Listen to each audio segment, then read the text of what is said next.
Punishment is a fundamental concept in the criminal law.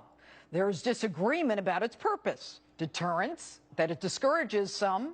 Rehabilitation, that it makes some better. Incapacitation, that it locks them up. And retribution, where we get an eye for an eye. But although there's disagreement about its purpose, all agree that in order to be effective, punishment must be swift and it must be certain. Hello and welcome to Justice. I'm Judge Jeanine Pirro.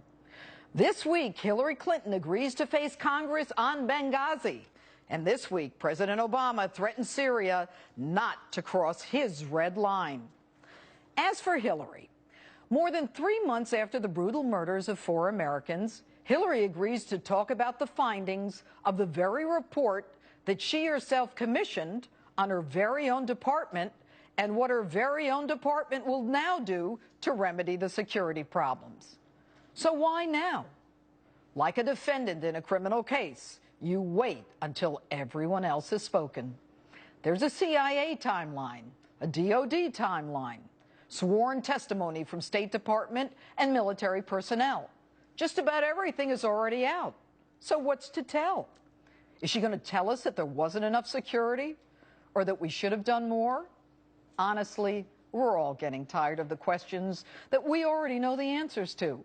What we want to know is why our consulate did not meet the minimum physical security standards, why our ambassador's pleas for help were ignored. Did she and the president watch in real time as a drone showed Americans begging for backup?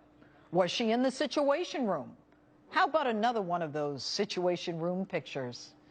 Why did no one send help? And why, when the body of Ty Woods was brought back to Andrews Air Force Base, did she tell his father they were going to arrest the man who made the video? Where did she even come up with a video? And finally, will her latest Accountability Review Board's findings be filed right alongside the one from the 1998 attacks on our embassies in Kenya and Tanzania?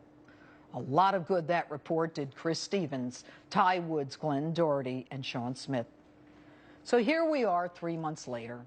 If we didn't respond that night to help Americans, what makes anyone think we're going to punish the people who killed them? And by the way, the only one arrested from that mess is some schmuck who violated his probation. Which brings me to the issue of punishment, the United States and its place on the world stage.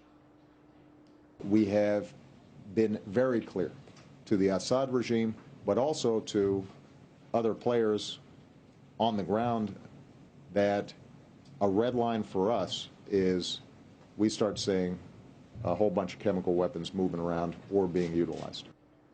But in recent days, that's exactly what intelligence agencies fear has happened, that Syrian troops have indeed mixed chemicals for sarin, a deadly nerve gas.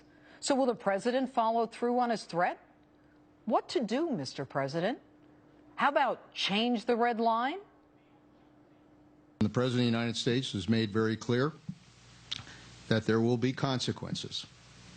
There will be consequences if the Assad regime makes a terrible mistake by using these chemical weapons on their own people. Did we just move the red line? Why would anyone be afraid of us? But oh, I forgot. President Obama has made this world safer. He's restored America's respect around the world. So we threatened with the red line that we conveniently moved after it was crossed, and then we claim that we're respected around the world. Really?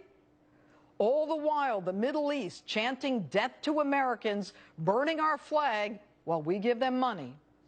And so here we are, another week where we don't react to the murder of 4 Americans, where we back off our threats, all the while continuing to give countries who don't respect us our money. It does nothing to reaffirm to terrorists, but to reaffirm to them that we are not strong, that we don't mean what we say, and we don't say what we mean.